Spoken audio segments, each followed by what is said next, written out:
Peristiwa Yesus melakukan puasa 40 hari 40 malam sangat menarik perhatian. Ini adalah puasa paling dramatis yang tercatat dalam Alkitab, sehingga Matius, Markus, dan Lukas perlu melaporkan itu dalam kitab-kitab mereka. Matius menulis bahwa Yesus dibawa oleh Roh ke padang gurun untuk dicobai oleh iblis. Matius 4 ayat 1. Bagaimana mungkin Roh Kudus ingin Yesus dicobai? Para penulis Injil tidak ada yang memberikan rincian detail soal itu, tapi mereka memberikan petunjuk.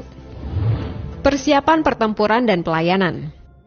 Peristiwa Yesus puasa 40 hari 40 malam bukan kejadian yang berdiri sendiri. Apa yang dilakukan oleh Yesus itu terjadi setelah Yesus dibaptis oleh Yohanes dan tepat sebelum pelayanan publiknya yang akan berakhir dengan kematiannya yang kejam. Para penafsir Alkitab menyebut bahwa saat Yesus berpuasa di padang gurun, tampaknya seperti pelatihan dasar jasmani dan rohani untuk membentenginya menghadapi serangan gencar yang akan datang saat Yesus melakukan pelayanan. Kata Yunani untuk menggoda dalam teks berarti sesuatu seperti menguji atau mencoba. Saat itu Yesus akan melawan setan beserta gerombolannya. Puasa 40 hari 40 malam. Angka 40 memiliki keistimewaan sendiri dalam Alkitab. Banyak peristiwa dalam Alkitab menempatkan angka 40 di dalamnya. Pada zaman Nuh, hujan turun selama 40 hari 40 malam. Musa menghabiskan 40 hari 40 malam dengan berpuasa di puncak Gunung Sinai ketika dia menerima 10 perintah dari Tuhan. Dan orang Israel melakukan perjalanan ke tanah perjanjian selama 40 tahun setelah mereka meninggalkan Mesir. Tuhan beberapa kali memberikan waktu sepanjang 40 hari atau malam atau tahun datang tepat sebelum sesuatu yang baru terwujud.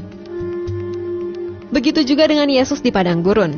Marcelino de Ambrosio, seorang penulis Kristen, mengatakan bahwa puasa Yesus itu adalah pendahuluan untuk kelahiran Israel baru yang dibebaskan dari dosa, didamaikan dengan Tuhan, dan diatur oleh hukum roh daripada hukum yang dipahat di batu.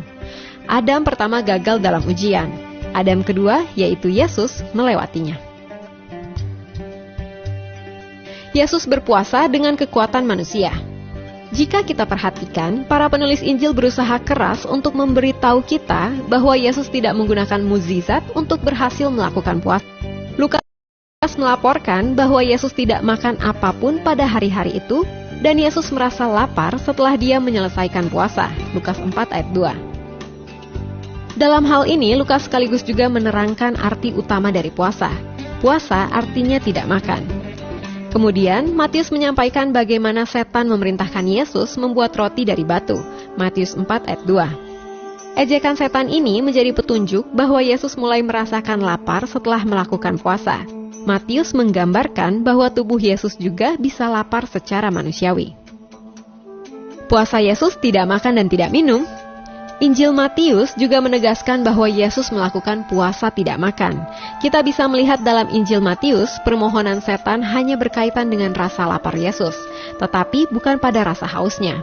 Sehingga kita dapat berasumsi bahwa Yesus minum air, karena tanpa mukjizat tidak ada yang dapat bertahan hidup tanpa air selama 40 hari 40 malam.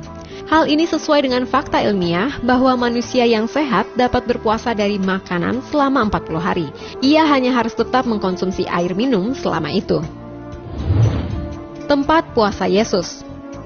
Injil tidak pernah menyebutkan tempat tertentu di mana Yesus melakukan puasa.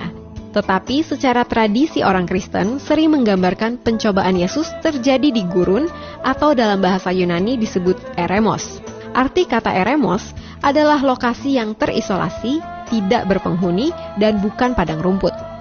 Ahli Alkitab menduga tempat itu berada tidak jauh dari Sungai Yordan. Karena Yesus pergi ke padang gurun untuk berpuasa setelah peristiwa baptisan oleh Yohanes Pembaptis di Sungai Yordan.